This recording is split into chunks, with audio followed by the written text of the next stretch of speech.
Putin invited Zelensky for peace talk. Russia has once again invited Ukrainian President Volodymyr Zelensky to travel to Moscow for direct peace talk.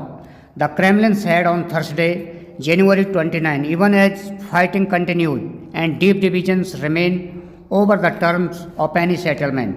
Welcome to the Global Affairs Academy. Let's have an analytical review of ongoing war between Russia and Ukraine. If you are new on this channel, subscribe now for such international updates.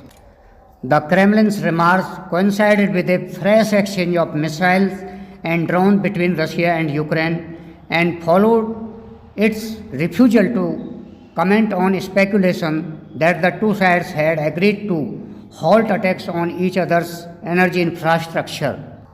The statement also comes as US-led diplomatic efforts to end the nearly 4-year war in Ukraine gather peace.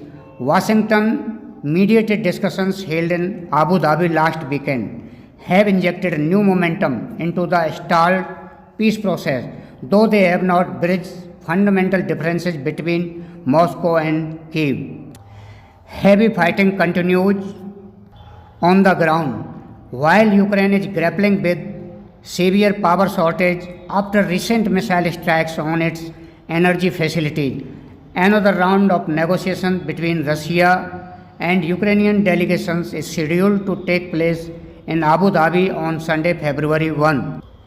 US President Donald Trump, who has been pressing for an end to what he has described as Europe's biggest conflict since World War II, Kremlin spokesman Dmitry Peskov told Interfax that Moscow has yet to receive a response from Zelensky to its invitation. Zelensky had rejected a similar proposal last year, saying he could not to go the capital of a country that was launching daily drone attacks on Ukraine, and instead suggested that Putin travel to Kyiv. Kremlin foreign policy aide Yuri Usakov said any meeting between the two leaders would need to be carefully prepared and focus on results, adding that Zelensky's safety would be guaranteed in Moscow. Despite the renewed diplomatic activity, major disagreements persist. These include disputes over territorial control, the possible deployment of international peacekeepers or monitors in Ukraine after the war, and the future of the Russian-controlled Zaporizhzhia nuclear power plant. US Secretary of State Marco Rubio described the dispute over territory as the most difficult issue to resolve.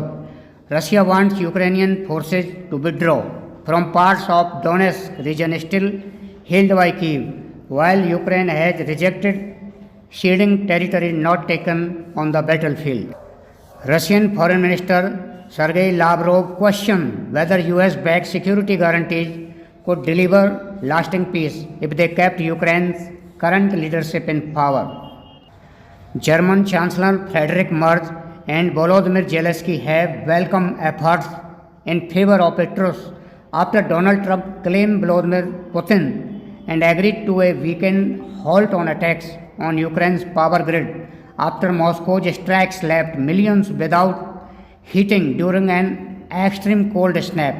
Merz at the same time stressed that the systematic and brutal destruction of Ukraine's civilian infrastructure by Russian attacks was still ongoing, that he condemned in the strongest terms, his spokesperson said on Thursday. Zelensky said he was counting on the US to help secure the claimed week-long pause in Russian attacks on Ukraine's energy network. The Ukrainian president thanked Trump and he said he expected the agreement to be implemented. We hope the United States can make this happen. Ukraine's state weather agency forecast a drastic dip in temperature to as low as minus 30 degrees Celsius in coming days as authorities race to restore power services. Zelensky didn't immediately confirm the ceasefire was in place, but said that the US president had made an important statement about the possibility of providing security for Kyiv and other Ukrainian cities during this extreme winter period. A short-term ceasefire which has not been confirmed by Russia, with several countries expressing growing concern over volatile conditions at Ukrainian power plant amid fears of a potential nuclear disaster. Following a series of attacks, 13 countries led by the Netherlands requested the meeting. The latest attacks have caused significant additional damage to energy infrastructure in Ukraine, which is deemed essential for the safe operation of nuclear power plants. The International Atomic Energy Agency members said in a letter dated 21 January. Thanks.